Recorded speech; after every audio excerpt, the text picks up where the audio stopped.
नमस्कार दोस्तों, मैं आपका दोस्त जी आर चौधरी आपकी अपनी YouTube class only RPC with Gudadram में आपका तहे दिल से स्वागत है। दोस्तों, आज की इस वीडियो में हम पढ़ेंगे कक्षा 9 की एक पुस्तक है राजस्थान का स्वतंत्रता आंदोलन एवं शौर्य परंपरा। इस पुस्तक में जो भी कुछ महत्वपूर्ण प्रश्न है उसके बारे में ये वीडियो है और ये सभी प्रश्न है वो RAS मेंस के लिए हैं। दोस्तों, शुरू करते हैं। प्रथम क्वेश्चन है कि सिक्कर क्षेत्र के उन 3 क्रांतिकारियों के नामों का उल्लेख कीजिए जिन्होंने 1857 ईस्वी के स्वतंत्रता संग्राम में अपनी महत्वपूर्ण भूमिका निभाई। तो एक थे डूंगर जी थे, एक जवाहर जी थे, एक लोटू जी निठारवाल थे। तो तीनों का नाम दे दिया है और 15 शब्दों में ये क्वेश्चन पूछा जा सकता है। अगला क्वेश्चन दोस्तों आपके सामने है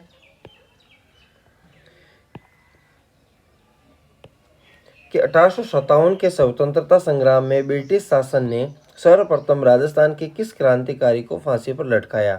तो बीकानेर के अमरचंद भाटिया को है वो फांसी पर लटकाया। तीसरा क्वेश्चन दोस्तों आपके सामने है कि विजय सिंह पथिक ने मुख्यतः किन समाचार पत्रों का संपादन किया था। अब दोस्तों, विजय सिंह पथिक ने राजस्थान केसरी, नवीन राजस्थान और तरुण राजस्थान आदि समाचार पत्रों का संपादन किया था। चौथा क्वेश्चन आपके सामने, चेतावनी चुंगटिया किसकी रचना है। तो ये रचना है वो केसरी सिंह बारठ की है। डूंगरपुर जिले के रास्तापाल ग्राम में किस क्रांतिकारी की स्मृति में स्मारक बना हुआ है। तो रास्तापाल ग्राम में कालीबाई की स्मृति में एक स्मारक बना हुआ है। अब 50 शब्दों के क्वेश्चनों की बात की जाए तो स्वतंत्रता संग्राम में विजय सिंह पथिक की भूमिका का वर्णन कीजिए। तो भारत के प्रसिद्ध क्रांतिकारी भूप सिंह, जिनका नाम है विजय सिंह पथिक, का जन्म 1882 में ग्राम गुठावली, जिला बुलंदशहर, यूपी में हुआ। इनकी कर्म भूमि कौन सी रही है? राजस्थान रही है। विजय सिंह पथिक ने वीर भारत सभा एवं राजस्थान सेवा संघ के संस्थापक एवं संपूर्ण भारत में किसान आंदोलन के जनक वे चोटी के क्रांतिकारी थे, जिनका गहरा संबंध बिजोलिया किसान आंदोलन से जुड़ा था। उन्होंने अजमेर में सशस्त्र क्रांति की क्रियान्वित एवं क्रांतिकारी की भर्ती व प्रशिक्षण में महत्वपूर्ण भूमिका निभाई। साथ ही राजस्थान केसरी, नवीन राजस्थान और तरुण राजस्थान आदि समाचार पत्रों के माध्यम से राजस्थान में जन जागृति फैलाने में अग्रणी भूमिका निभाई थी। तो स्वतंत्रता संग्राम में इस प्रकार विजय सिंह पथिक की अद्वितीय भूमिका थी। अगला क्वेश्चन आपके सामने है, अर्जुनलाल सेठी कौन है? भारत के मुक्ति संग्राम में उनकी क्या भूमिका रही? अर्जुनलाल सेठी भारत के स्वतंत्रता सेनानियों में से एक है। इनका जन्म 9 सितंबर 1880 में जयपुर के एक जैन परिवार में हुआ था। भारत के स्वतंत्रता संग्राम में भूमिका, अर्जुनलाल सेठी ने राजस्थान में सशस्त्र क्रांति एवं जन जागृति का अलख जगाया। सेठी ने जयपुर में सन 1905 में जैन शिक्षा प्रचारक समिति की स्थापना की और उसके तत्वाधान में वर्धमान विश्वविद्यालय और वर्धमान छात्रावास और वर्धमान पुस्तकालय चलाए, जो क्रांतिकारियों के लिए प्रशिक्षण केंद्र थे। सेठी ने देश में भावी क्रांति के लिए युवकों को तैयार किया। जोरावर सिंह, प्रताप सिंह, माणिक चंद्र, मोती चंद्र, विष्णुदत्त आदि क्रांतिकारी इन्हीं के विद्यालय से जुड़े थे। सेठी हार्डिंग कांड और आरा हत्याकांड, कांकोरी कार्रवाई से संबंध थे। अजमेर में रहते हुए उन्होंने शूद्र मुक्ति व स्त्री मुक्ति, महेंद्र कुमार आदि पुस्तकें लिखी। क्वेश्चन छोटा 15 शब्दों में पूछा जा सकता है कि अर्जुनलाल सेठी की पुस्तकें कौन कौन सी है। इन्होंने हिंदू मुस्लिम एकता स्थापित करने का प्रयास भी किया था। अगला क्वेश्चन, भारत के स्वतंत्रता संग्राम के अंतर्गत राजस्थान में समाचार पत्रों की क्या भूमिका रही? अब दोस्तों, भारत के स्वतंत्रता संग्राम के अंतर्गत राजस्थान में समाचार पत्रों ने निम्नलिखित भूमिका निभाई। प्रथम है, राजस्थान में भारतीय समाचार पत्रों ने राष्ट्रवादी और देशभक्ति के विचार को फैलाने के संदर्भ में लोगों को शिक्षित करने, जागृत करने, एकजुट करने में बहुत शक्तिशाली भूमिका निभाई। इसने न केवल ब्रिटिश शासन के खिलाफ विरोध की घृणा पैदा की, बल्कि विदेशी शासन से भारत को मुक्त कराने का दृढ़ संकल्प भी उत्पन्न किया। तीसरा है, भारत के स्वतंत्रता संग्राम के दौरान राजस्थान में बहुत से लोकप्रिय प्रभावशाली समाचार पत्रों के प्रकाशन में आए, जिन्होंने राष्ट्रवादी राजनीतिक विचारों को प्रचारित करने के लिए सार्वजनिक मंचों के रूप में कार्य किया। उदाहरण स्वरूप देखें तो विजय सिंह पथिक द्वारा संपादित राजस्थान केसरी, नवीन राजस्थान और तरुण राजस्थान तथा कप्तान दुर्गा प्रसाद चौधरी द्वारा संपादित दैनिक नवज्योति आदि समाचार पत्रों ने राजस्थान में जन जागृति फैलाने में अग्रणी भूमिका निभाई।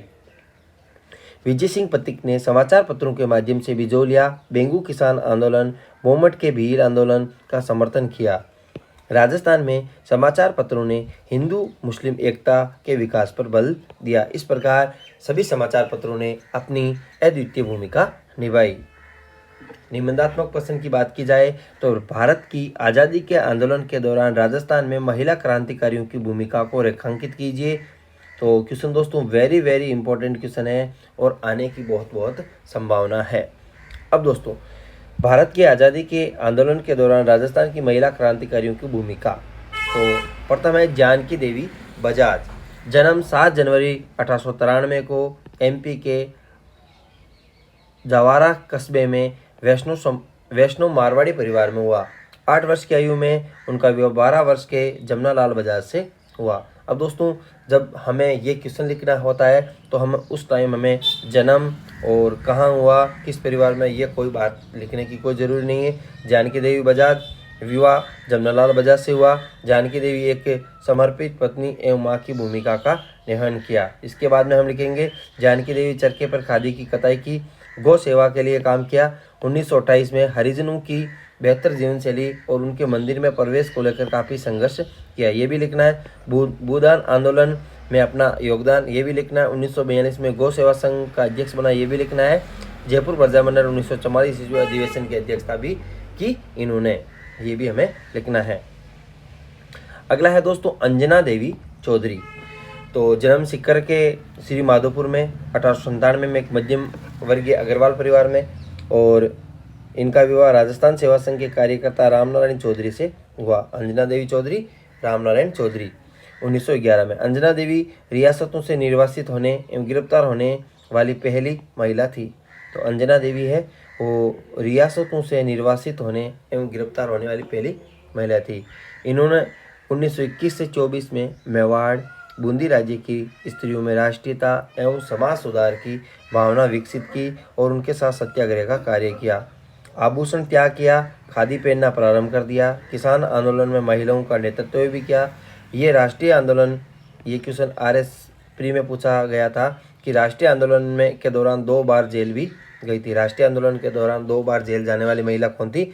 ये थी अंजना देवी चौधरी। इन्होंने सेवाग्राम आश्रम में अपना सहयोग दिया। भारत सेवक समाज में महिला सूचना केंद्र में अपनी सेवाएं दी।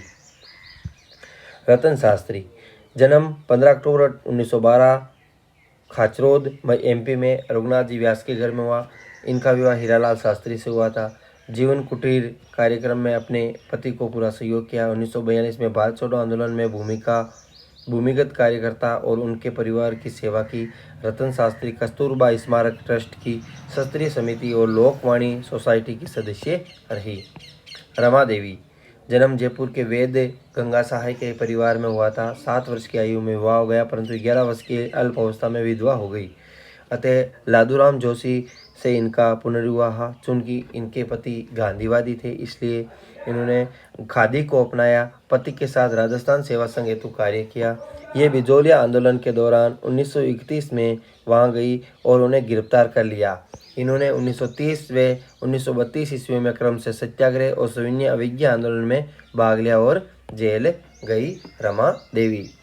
तो कौन सी महिला थी जो 1930 और 1932 में क्रम से सत्याग्रह व सविनय अवज्ञा आंदोलन में भाग लिया और जेल गई? वो थी रमा देवी। कालीबाई, इनका जन्म डूंगरपुर जिले के रास्तापाल गांव में भील परिवार में हुआ था। विद्यालय में पढ़ती थी, उससे डूंगरपुर महारावल के फरमान से बंद किया जाना था विद्यालय को।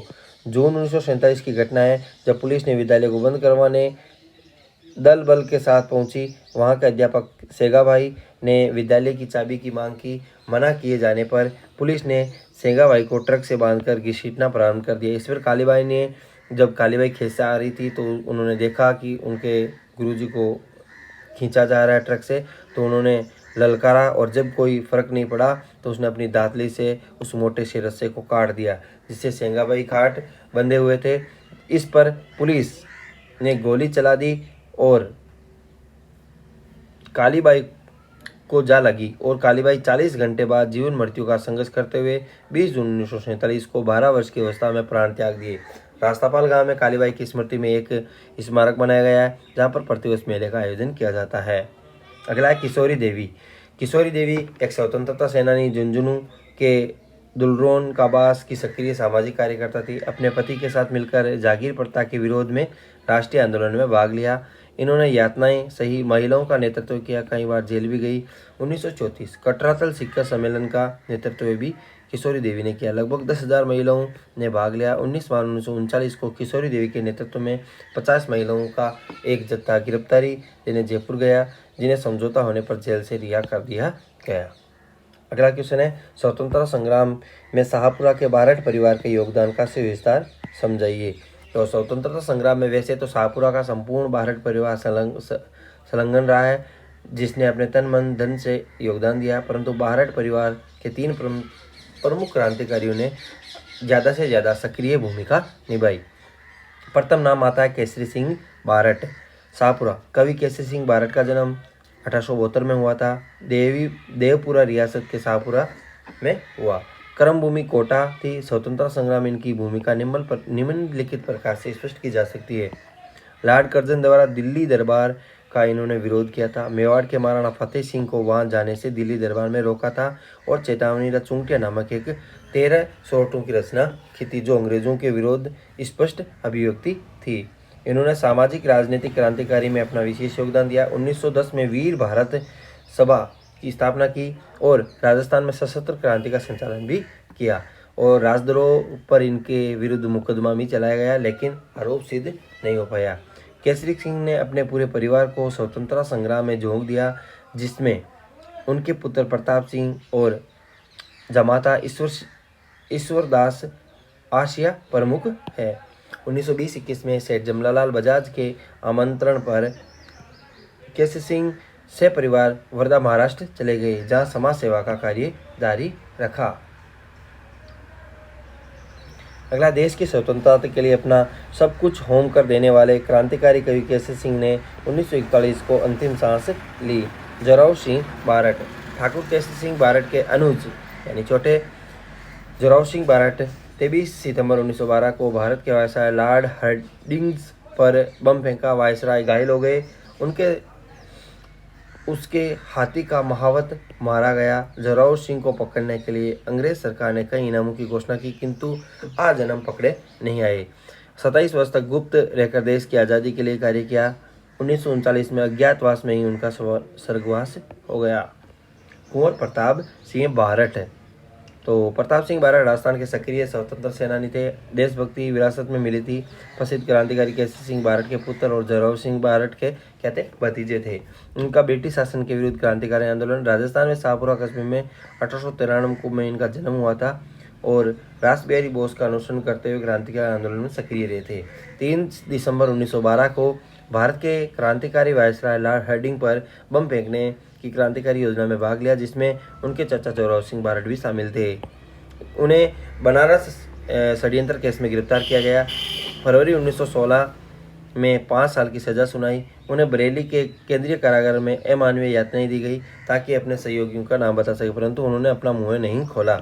जेल में ही 7 मई 1918 को एक विस्मृत नायक के तौर पर उन्हें अपना शरीर त्याग दिया। अगला है क्वेश्चन दोस्तों आपके सामने है कि डूंगर जी और जवाहर जी क्यों प्रसिद्ध थे। तो डूंगर जी और जवाहर जी 1818 ईस्वी में राजस्थान की रियासतों ने अंग्रेजों से संधि की। शेखावाटी क्षेत्र के लोगों ने इसका विरोध किया। विरोध के दमन के लिए अंग्रेजों ने शेखावाटी ब्रिगेड गठित की। 1834 में डूंगर जी के नेतृत्व में इस ब्रिगेड के कुछ सैनिकों ने विद्रोह कर दिया।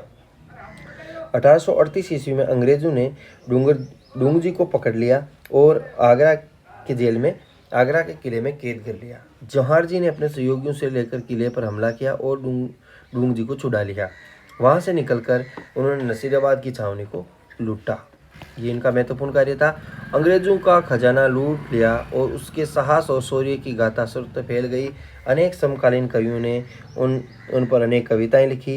अंग्रेजों के विरुद्ध वीरतापूर्ण कार्य से प्रेरित होकर जो लोक कविताएं रची गई वो राजस्थान की जनता के नव जागरण का माध्यम बनी थी। लोटू जी निठारवाल। अब दोस्तों ये जाट परिवार में इनका जन्म हुआ था। 1804 में रिंगस में हुआ था जन्म। और दोस्तों यहाँ से वे वहाँ के ठाकुर से अनबन होने के कारण अपनी बहन के पास बठोट में आ गए। यहाँ उनका संपर्क डूंगर जी और जौहर जी से हुआ। जब डूंगर जी को अंग्रेजों ने डूंग जी को अंग्रेजों ने गिरफ्तार करके आगरा की जेल में बंद कर दिया तो लोटू जी, बालू नाई वे शंकु लुहार वे करण मीरा के साथ मिलकर डूंग जी को आगरा से रिवा कराने के लिए एक बारात के रूप में आगरा पहुंचे। अदम्य साहस का परिचय देते हुए डूंग जी को रिहा करवा लिया गया। इसके बाद लोटू जी, डूंग जी और जौहर जी के साथ अंग्रेजी विरोधी गतिविधियों को अंजाम देते हुए 1855 ईस्वी में इनकी मृत्यु हो गई। आज़ाद हिंद करवा उमंग निडर औवा नात रे। इस कविता में औवा के स्थानीय संघर्ष को किसके साथ जोड़ा गया है? तो इस कविता में कवि ने बड़ी सूझबूझ से स्थानीय संघर्ष को सारे भारत की आज़ादी की लड़ाई के साथ जोड़ा है। बंग भंग के बाद स्वदेशी आंदोलन ने जोर पकड़ा। इसके साथ ही सशस्त्र क्रांति के प्रयास आरंभ हुए। ये प्रयास राजस्थान में भी हुए। इनकी विशेषता यह है कि वे आरंभ से ही समाज सुधार और शिक्षा सुधार से जुड़े। क्रम से उन्होंने किसानों को आधार बनाकर जन आंदोलन का रूप लिया। यद्यपि उनका क्षेत्र सीमित था, फिर भी उन्होंने देश के सामने मिसाल रखी।